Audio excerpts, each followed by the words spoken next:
Good morning everyone, my name is Lisa Turner and in today's video we're going to be having a look at the GoPro mic adapter for an external mic, and we're making a little modification to a new roll cage for the GoPro, and we've got a new toy.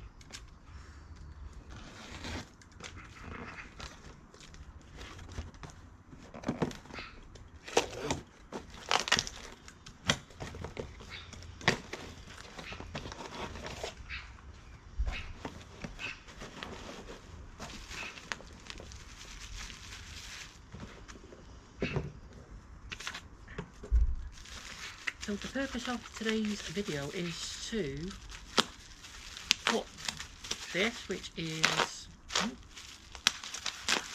there we go, big box for a little box.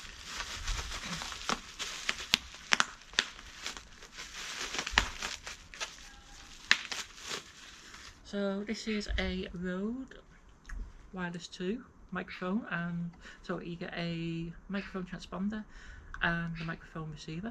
Not sure which way is which, but essentially we need this little cable,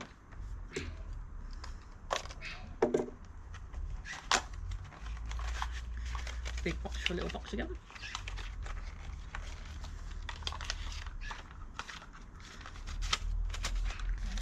So the Rode microphone, I believe, plugs in here.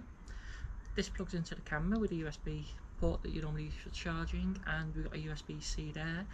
And the reason I went for the genuine GoPro one against an aftermarket one is it has that there so that I can plug my external battery pack into it just so that I can do longer recording really without having to keep stopping and changing the battery. So expensive, but I have found that aftermarket stuff with GoPro, the USB-C connections, especially for chargers, seem to be a bit different. So whether the pin is in a different position or not, I don't know. And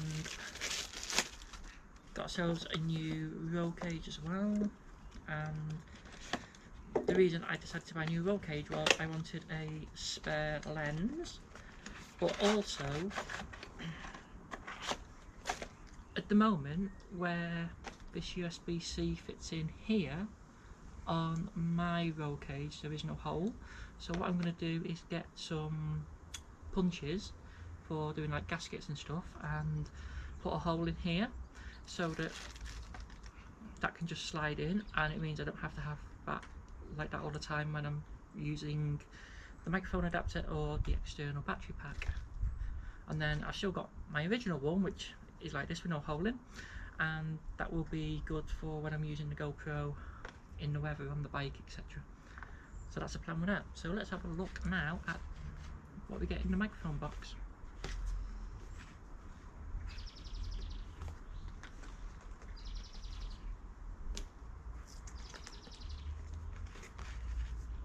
Should we open it from the bottom?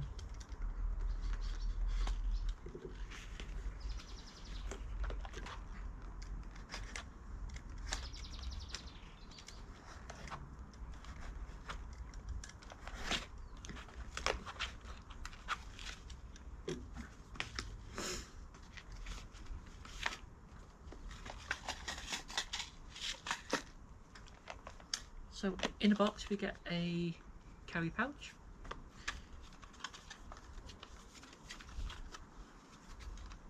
get the little microphone wind mufflers, so you get two of them, and you get your transponder and your receiver. Like I say, not sure at the moment which way is which, but that does have microphone on it and that does not have microphone on it, so I'm guessing that is the receiver. And I'm guessing this is the charger.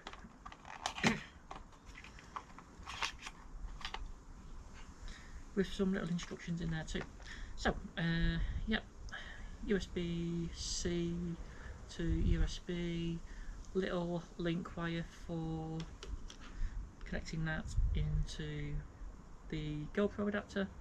So that just plugs in there with a jack plug like so, like any standard jack plug, and that's it.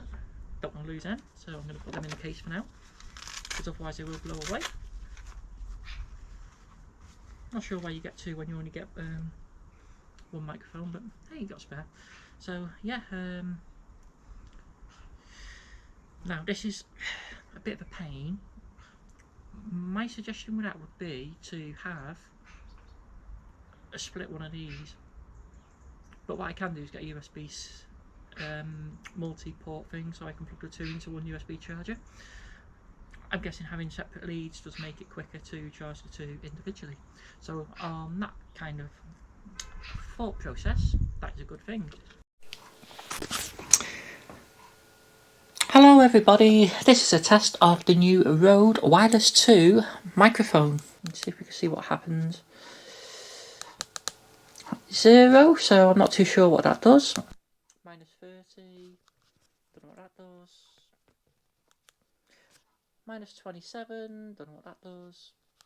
Minus 24, minus 21, minus 18, minus 15, minus 12, minus 9, minus 6, minus 3, minus nothing.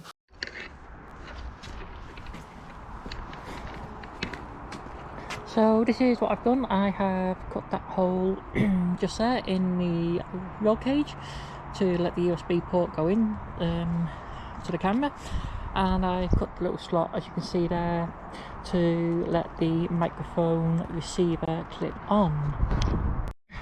So we've got a few jobs to do today. The first job of the day is going to be putting a Fortum Mage on charge. So we have got a Christmassy type road run or something on the weekend, so we just need to put a trickle charger on it just to make sure that it's okay, because I haven't used it for a few weeks, and that will be that. So for the trickle charger, I am probably going to need to get an extension lead because the charging port is around the other side of the tractor, and I need to just get an extension lead because I don't need my adapter because the crocodile clips will just fit on.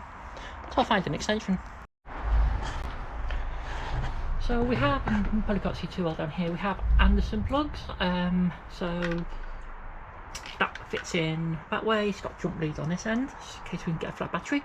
Just plug it in, so that tells me positives on the top and negatives on the bottom. I should really write positive on here so that it's easier in future, but at least we know which is which, so we can connect the charger up. So positive on the top, like so, negative on the bottom, and I just have the wires on this side because it goes in, makes contact with that part of the terminal.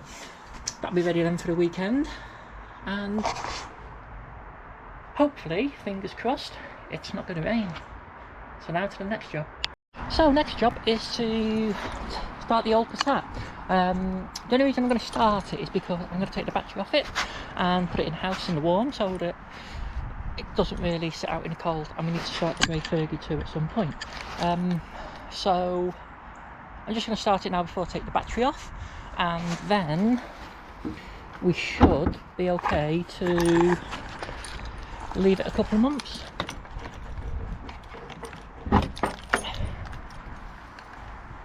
Oh god, gas strip don't work anymore. That's no good, is it? So yeah, I'll just connect the terminals there and we'll see if it'll go.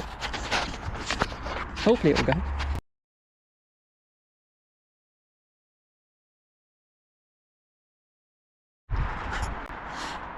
So yeah, like I say, we're scrapping this, so I'm not too bothered about it. So pretty much everything's for sale except that gas strut for the bonnet, because that's clearly no good. Flashlights are on, out of gear. Is it going to go? Service in 2,000 miles? I bet the carpet the other side's soaking.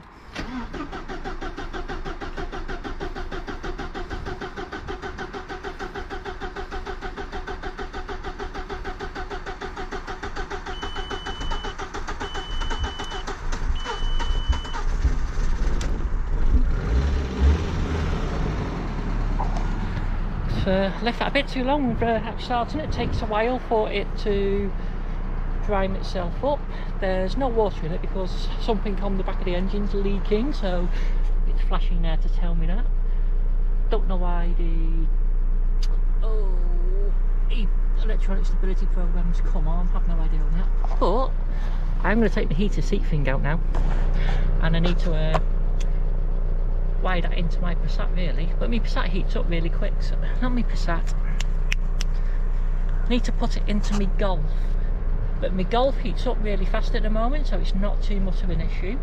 And this one, what I've actually done is connected wires under the seat to the fuse board, so that this comes on with the ignition, but it's not wired into the cigarette lighter down there. It's wired in under the seat with wires that run down here to the fuse board. So need to do a similar sort of thing on the Golf at some point, but that's not going to be today. So the main purpose of this now is just to splash some oil around the engine. So we'll give it a few seconds and splash some oil about, if I don't fall over.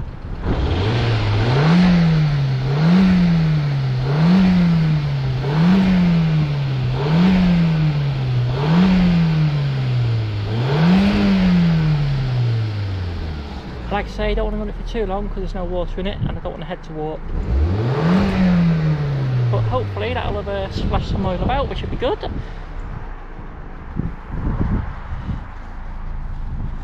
Doesn't blow out any oil or anything. Yeah, to be fair, because it was remapped, it goes like stink. It really does. So yeah, that's good.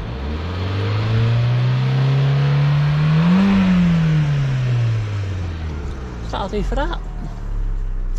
Check coolant, we're not bothered, good oil pressure.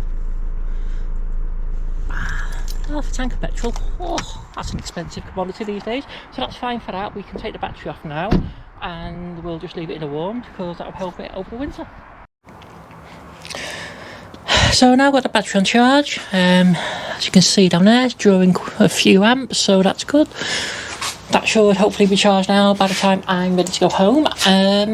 Next job is to find a bolt for the Major. That's the next job, because we need to make a new breather for the gearbox. We're now at the lathe. I have found myself a 7/16 UNC bolt because that is what goes into the gearbox housing. So I put it in. I haven't done it up too tight because I haven't got my soft jaws in. So my plan is to put a 4mm drill bit down the middle, and what I want to do then is go in so far and then cross drill into the bottom and drill through it. So hopefully what that's going to mean is any oil that gets splashed up underneath the bolt isn't going to go into the bolt and into that gallery, which is the breather gallery. The second option I have is to weld like a brake union fitting on there, and then I can use a bit of brake pipe and a flared fitting just to extend it up a little bit, hoping that any oil that comes up will eventually not make it out of the pipe and then run back down. Two chances. Let's see what happens. So we used our centre drill to do that now. Yeah, just essentially the bolt I have is the only 7/16 bolt I've got. They're all 30mm long, which is going to be too short because I've got to put washers and the earth ring stuff on there. So I'm going to have to eventually, if welding the brake pipe union on doesn't work, I'll have to get a like 2-inch bolt and then drill it down and drill it from the side and hope for the best. So we'll get cracking with this and we'll catch up when we're pretty much through.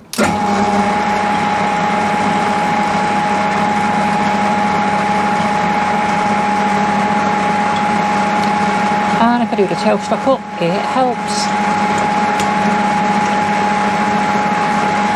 Just like that.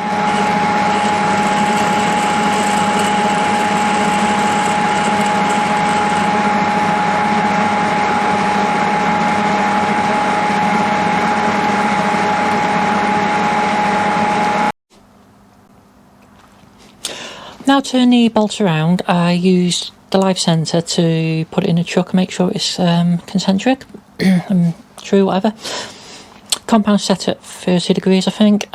Just move the tool post around on the tool holder so that it's parallel to the tool post, and the compound rather. And what I'm going to do is machine this now to a bit of a point, and what I'm hoping to do by doing that is create an area where if any oil splashes up to it, instead of it running across the face and blowing up, it will hopefully encourage it to go to the middle and fall off.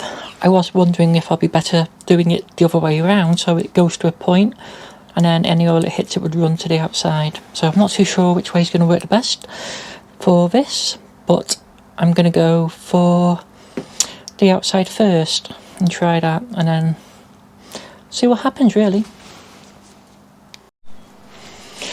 Got my taper on there now, and the idea is if any oil splashes up and hits this, it gets drawn down to the bottom and it can drip off rather than it going up. And I'm hoping it's going to work better having a bigger hole in there, which means if any oil goes in there, there should still be enough room for some air to get past it without having to push the oil out the way for the air to get out. That's what I'm trying to say.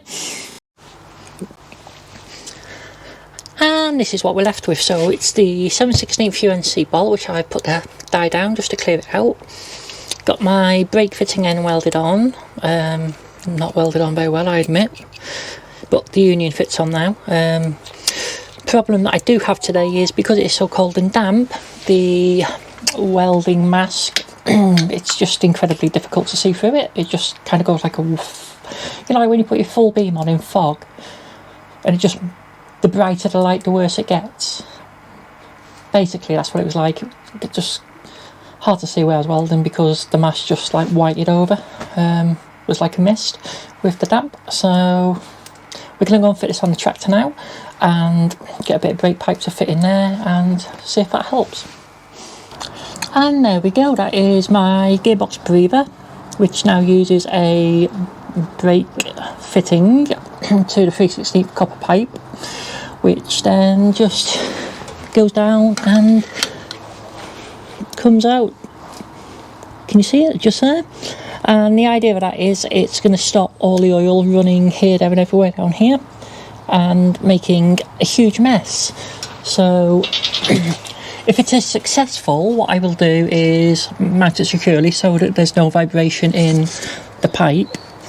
And if I need to, I'll put a little catch tank on it for now. But it's just to see actually how much oil it does lose, really. I just want to say thank you to everyone for watching. It's raining again now, so rain has stopped play. I didn't film doing the brake pipe for the oil breather for the gearbox. The only reason I didn't really film that is just because the weather was against me really, so I just wanted to crack on. But yeah, just spending a bit of copper pipe and flaring the end over really. So yeah, thank you all for watching. Please like and subscribe, and we'll see you on the next one.